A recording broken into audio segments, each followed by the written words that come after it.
There's a moment every doctor remembers, not because it was dramatic, but because it was quiet. I once stood beside an 84-year-old woman who had just suffered a stroke in her sleep.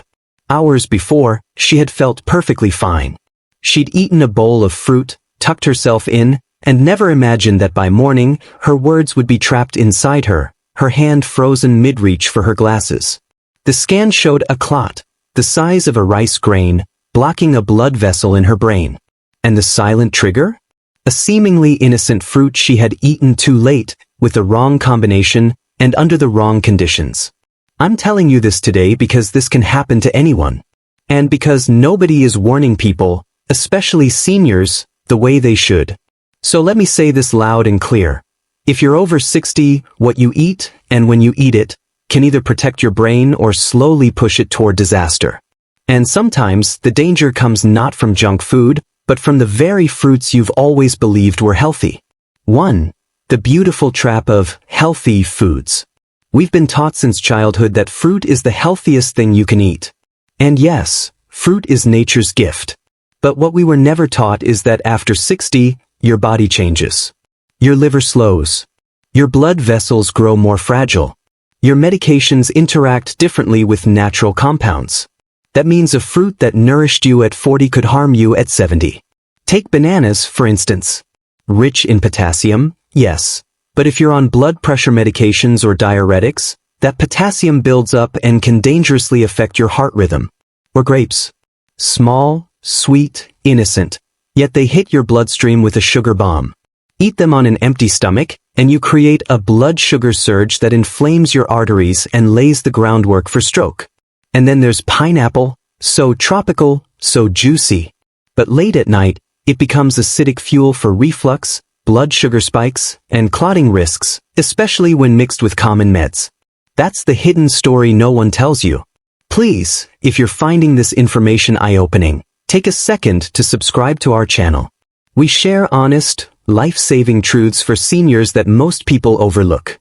It could protect someone you love, even you. 2. The stories that wake us up. I'll never forget Mr. Larkin, 82, retired postman, full of life. He believed in health the natural way. No chips, no soda, just watermelon at night to stay hydrated. But he was also on a diuretic. The watermelon acted like a second water pill, silently dehydrating him in his sleep. One morning he stood up and collapsed. He survived, yes, but now walks with a cane and can't go out without help. Not because he was unhealthy, because he didn't know the risk. And what about cherries? They're praised for fighting inflammation, but few know they contain salicylates, natural blood thinners. For someone on aspirin or Plavix, too many cherries can push the body over the edge. One of my patients, Mr. Rhodes, did everything right. But a brain bleed left him confused, fragile, and forever changed. These stories aren't rare. They happen every day in silence. 3. Why this matters to you.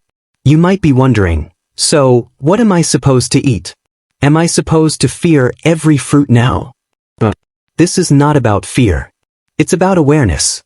It's about understanding how your body now is different from how it used to be.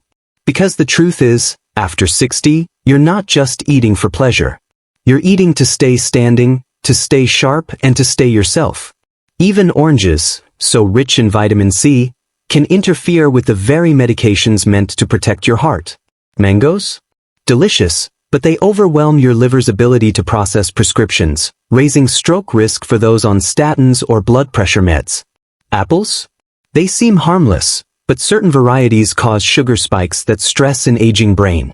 And then there are strawberries, often coated in pesticides, loaded with purines that worsen inflammation and spike uric acid. One woman, Mrs. Carter, told me through tears, "I thought I was doing everything right."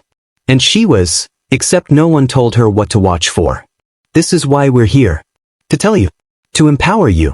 To help you stay you. For what you can do now. So, let's talk about what you should do. Because you can still enjoy fruit, safely, wisely. Choose berries, blueberries, raspberries, blackberries. Low sugar, high in antioxidants, gentle on your vessels. Eat Granny Smith apples instead of sweet varieties, paired with protein or a healthy fat like almond butter. Use lemons and limes to flavor water and support gentle detox without sugar spikes. Avocados are a gift, technically a fruit, rich in healthy fats that stabilize blood pressure. And if you love pomegranate juice, dilute it. A little goes a long way. But most importantly, time your fruit. Never eat fruit before bed. Never on an empty stomach. And never alone, always with a bit of protein or fat to slow the sugar rush. These small steps can protect your brain more than you know. Speak to the soul. You've made it to this part of life through wisdom, strength, and resilience. You've survived storms. You've built a life. Now is not the time to stumble over something as simple as a snack. Because it's not just a snack. It's a choice. A moment. A silent decision that could either keep your mind sharp or begin to chip away at what makes you you. I say this not to alarm you, but to honor you. Your health, your presence, your memory, your independence, they matter. Every heartbeat, every step, every word you speak is part of your legacy. So feed your body like it matters. Because it does. If you felt moved or learned something valuable today, please give this video a like. Share it with a friend, a parent, or someone who needs to hear this. And don't forget to subscribe. There's more wisdom to come, and I promise, it's the kind that changes lives. Until next time, stay strong, stay aware, and stay beautifully, powerfully you.